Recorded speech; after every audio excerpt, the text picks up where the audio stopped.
Won't, and not while New Zealand First is here. Shane Arden. Thank you, Mr. Speaker. Oh, I can see why we have changes of members of Parliament from time to time. It's a healthy thing in a democracy, Mr. Speaker. Can I say, Mr. Speaker, it's interesting to note the tone that the Labour Party have taken in recent times, and that, particularly that coming from the senior whip, which in itself must be close to being an oxymoron when you look at the youthful looks of the member that holds that position now, which is, Mr. Speaker, that the plan that the National Government has prepared for New Zealand going forward is meaningless. That is to say, according to this member, doing something about the appalling incidence of rheumatic fever in New Zealand is meaningless. Doing something about the out-of-control crime rate that the National Government inherited from its predecessor is meaningless. Doing something about the unemployed targets and the reduction in unemployment is a meaningless thing.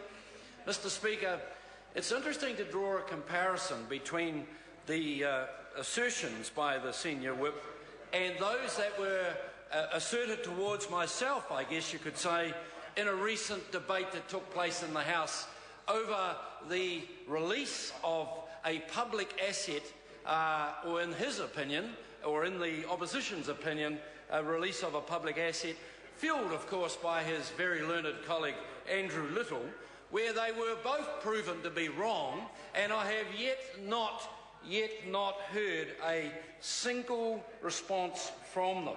So I say to the member, when your integrity and your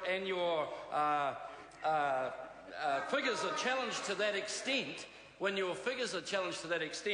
then you really don't have a strong position to argue when you start talking about things such as substantial government policy. Targets. They've heard a diatribe from the long-serving member, the Honourable Annette King, of what she described as an animal manure combination of targets. It's interesting to note that that member dates right back to the 1980s Longy-Douglas government, when interest rates actually peaked at 22%. 22%. And they would suggest that the interest rates today being brought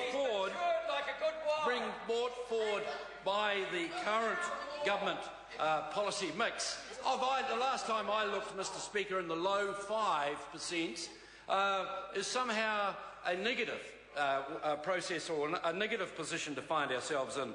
And so all of those that are listening to this debate today, just remind yourselves of what happened the last time we had a Labour government and the time before that.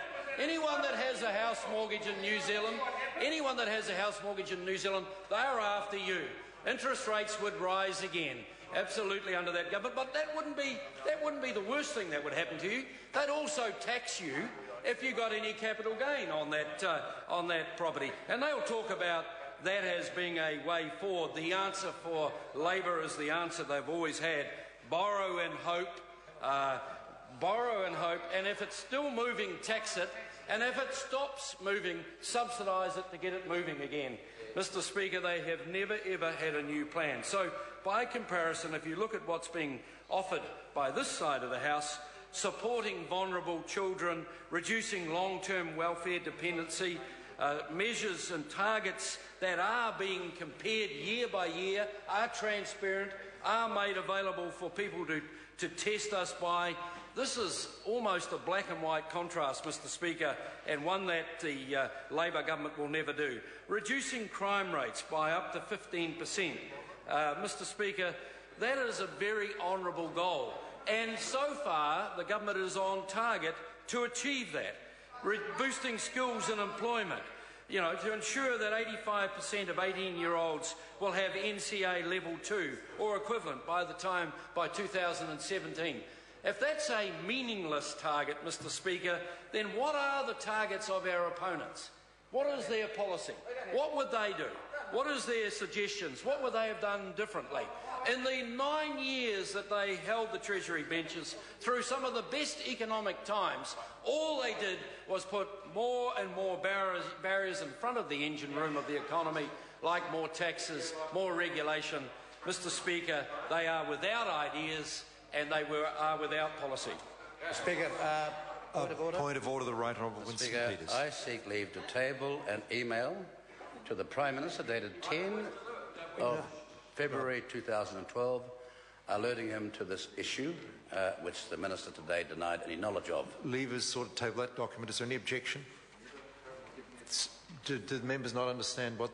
If the Right Honourable Gentleman could please just describe the document again. I apologise to him. This is the email I referred to in my speech as being an email alerting the Prime Minister to what was going on with respect to my refuge in Palmerston North. Leave is sort of table that document. Is there any objection? There is no objection.